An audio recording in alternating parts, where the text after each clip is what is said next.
ஒரு கேக்கை இந்த மாதிரி ஷார்ப் எட்ஜாக நீட்டாக ஃபினிஷ் பண்ணி எடுக்கிறதுக்கு சின்ன சின்ன டிப்ஸ் தான் இந்த வீடியோவில். உங்களுக்கு க்ரீம் வந்து எவ்வளோ திக்னஸில் வேணுமோ அவ்வளோ அளவுக்கு பைப்பிங் பேக்கோட எட்ஜை கட் பண்ணிவிட்டு பைப்பிங் பேக்கில் வந்து க்ரீமை ஃபில் பண்ணிவிட்டு இந்த மாதிரி சுத்தமாக கேப்பே இல்லாமல் நீட்டாக வந்து இந்த மாதிரி கொடுத்துருங்க. பைப்பிங் பேக்கை யூஸ் பண்ணி கொடுத்துருங்க. அண்ட் ஏதாவது டோவல்ஸ் இன்சர்ட் பண்ணுற மாதிரி இருந்தால் க்ரம் கோட் பண்ணி வச்சுருக்கிற கேக்லேயே இன்சர்ட் பண்ணிவிட்டு அதுக்கப்புறமா மேலேயும் இதே மாதிரி க்ரீமில் வந்து ஃபுல்லாக போட்டு விட்டுருங்க.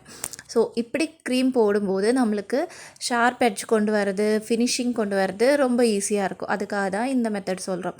அண்ட் வந்து இந்த மாதிரி ஸ்க்ரேப்பர் வந்து ஸ்டெயின்லெஸ் ஸ்டீல் ஸ்க்ரேப்பர் யூஸ் பண்ணிவிட்டு அதை வந்து கழுவிட்டு லைட்டாக அந்த ஈரப்பதத்தோடு யூஸ் பண்ணுங்கள். அண்ட் ஒரு 5-6 வாட்டி இப்படி சுற்றி எடுத்ததுக்கப்புறமா எங்கெங்கே வந்து ஃபினிஷிங் இல்லாமல் இருக்கோ அங்கெல்லாம் வந்து கொஞ்சம் கொஞ்சமாக க்ரீம் வந்து இப்போ இந்த வீடியோவில் தெரிகிற மாதிரி கொஞ்சம் கொஞ்சமாக அப்ளை பண்ணிவிடுங்க. அதுக்கப்புறம் எகெயின் இந்த ப்ராசஸை வந்து ரிப்பீட் பண்ணுங்கள். ஸோ இது எத்தனை டேக் போகும், எத்தனை தடவை நம்ம சுற்ற வேண்டி இருக்கும் அப்படின்றது சொல்லவே முடியாது. சம்டைம்ஸ் நம்ம ஒரு 4-5 டைம் பண்ணும்போதே வந்து கிடச்சிரும். சம்டைம்ஸ் அது ரொம்ப நேரம் போகும். ஸோ முடிஞ்ச அளவுக்கு நீங்கள் இப்படி பார்த்து ஒவ்வொரு டைம் பண்ணிவிட்டு எங்கெல்லாம் கேப் இருக்கோ அங்கெல்லாம் மறுபடியும் க்ரீம் அப்ளை பண்ணுறோம். எகெயின் வந்து ஸ்க்ரேப் பண்ணிடுறோம். இப்படி தான் ரிப்பீட் ப்ராசஸ் பண்ணணும். அண்ட் வந்து ஷார்ப் எட்ஜ் ஃபினிஷ் பண்ணி எடுக்கிறது அப்படின்றது கம்ப்ளீட்லி ப்ராக்டிஸ் தான்.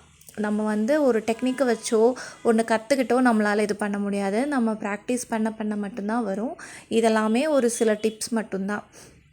அண்ட் வந்து ஃபைனலி நம்ம எல்லாம் பண்ணி முடிச்சுட்டு எகெயின் நம்மளோட ஸ்க்ரேப்பரை வந்து பச்சை தண்ணியில் வாஷ் பண்ணிவிட்டு வந்து அந்த லைட்டாக அந்த ஈரப்பதத்தோடு எகெயின் ஃபைனலாக ஒரு சுற்றி விட்டுருங்க. ஸ்க்ரேப் பண்ணி எடுத்துருங்க. இந்த மாதிரி பண்ணும்போது உங்களுக்கு நீட்டாக ஷார்ப் எட்ஜ் கிடச்சிரும்.